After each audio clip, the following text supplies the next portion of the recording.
Assalamualaikum warahmatullahi wabarakatuh. Halo teman-teman, nama aku Andriana Inviolita dengan NIM 220716088. Aku dari kelas psikologi 4C dari kelompok 4 mata kuliah gerontologi. Nah, di sini aku mau menjelaskan tentang gangguan sirkulasi otak akibat ateroma dan cerebrovaskular pada lansia. Oke, kita ke pembahasan yang pertama. Ada gangguan sirkulasi otak atau stroke. Stroke merupakan penyakit atau gangguan fungsional otak berupa kelumpuhan saraf akibat terhambatnya aliran darah ke otak. Nah, stroke ini dibagi menjadi dua, yaitu stroke yang diakibatkan dari terhentinya suplai darah ke otak karena sumbatan atau biasa yang disebut dengan stroke ischemic, dan juga stroke yang diakibatkan dari pendarahan atau yang biasa disebut stroke hemoragik. Nah, apa sih stroke ischemic itu?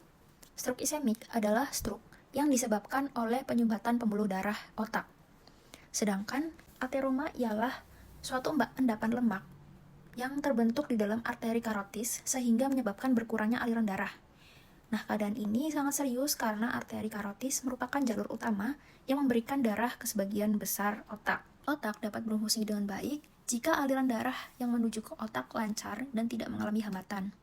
Namun, jika persediaan oksigen serta nutrisi tersebut terhalang oleh bekuan darah atau terjadi trombosis pada dinding arteri, ini menyebabkan kematian jaringan otak yang disuplai. Nah, bekuan darah itu terjadi melalui proses aterosklerosis, yang merupakan penumpukan dari lemak darah, kolesterol, kalsium pada dinding pembuluh darah. Nah, itu yang disebut dengan ateroma. Gejala stroke menurut Iskandar 2011 ada 6. Yang pertama ada kelumpuhan anggota gerak. Nah, kelumpuhan anggota gerak ini, jika gangguan darah di sebelah kanan, maka akan menyebabkan kelemahan di anggota gerak sebelah kiri. Sebaliknya, jika gangguan otak berada di sebelah kiri, maka kelemahan anggota gerak ada di sebelah kanan. Nah, ini bisa ditandai dengan pasien mengeluh tidak bisa mengancing baju ataupun memakai sendal dengan baik.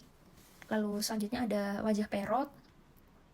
Wajah perot ini seseorang yang normal, ia akan tersenyum dengan simetris. Namun jika seorang tersebut mempunyai gejala stroke, ia akan tersenyum tarikan hanya ke salah satu sisi saja. Yang ketiga ada gangguan bicara. Cara menilainya adalah meminta pasien untuk menjulurkan lidah.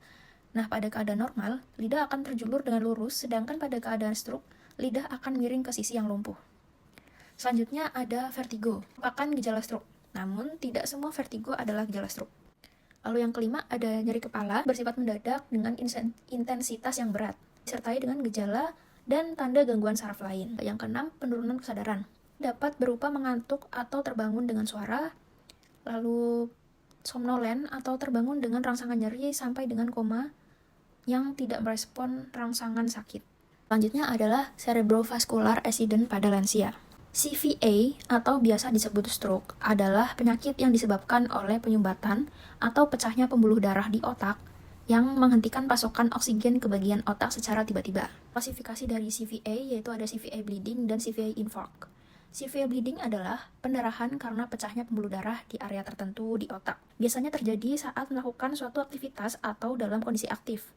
Namun bisa juga terjadi saat tidur yang ditandai dengan penurunan kesadaran, denyut nadi yang cepat, serta pernafasan yang cepat. CVA infarct ialah pendarahan otak tanpa terjadi suatu pendarahan. Terjadi setelah bangun tidur atau di pagi hari dan setelah lama beristirahat yang ditandai dengan kelemahan pada keempat anggota gerak atau salah satu saja yang biasa disebut hemiparase. Lalu ada mual, ada muntah, nyeri kepala, kesulitan menelan, serta penglihatan yang kabur. Penyebab CVA secara patologi itu ada 4. Yang pertama ada trombosis, ialah bekuan darah di dalam pembuluh darah otak atau leher.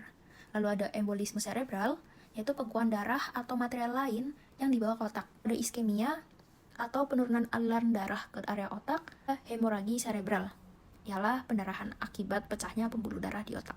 Faktor ini dibagi menjadi 2, ada faktor internal dan faktor eksternal. Dari faktor internal ada usia, semakin tua seseorang, maka risiko untuk terkena stroke semakin tinggi. Lalu ada ras atau suku bangsa.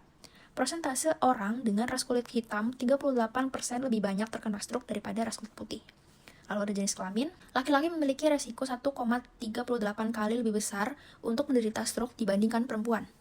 Lalu ada genetik. Riwayat pada orang tua atau saudara yang terkena stroke menjadikan seseorang bisa mengalami stroke pada usia muda. Faktor eksternal ini bisa dari merokok, alkohol, penyalahgunaan obat, lalu ada hipertensi, abnormalitas lemak, kurangnya olahraga, serta stres fisik dan mental.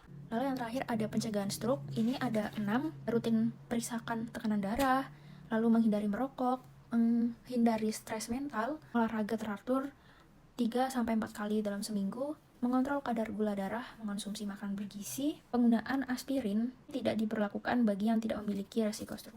Sekian materi dari saya, semoga dapat dijadikan referensi bagi teman-teman yang memiliki materi yang sejenis. Kurang dan lebihnya mohon maaf. Wassalamualaikum warahmatullahi wabarakatuh.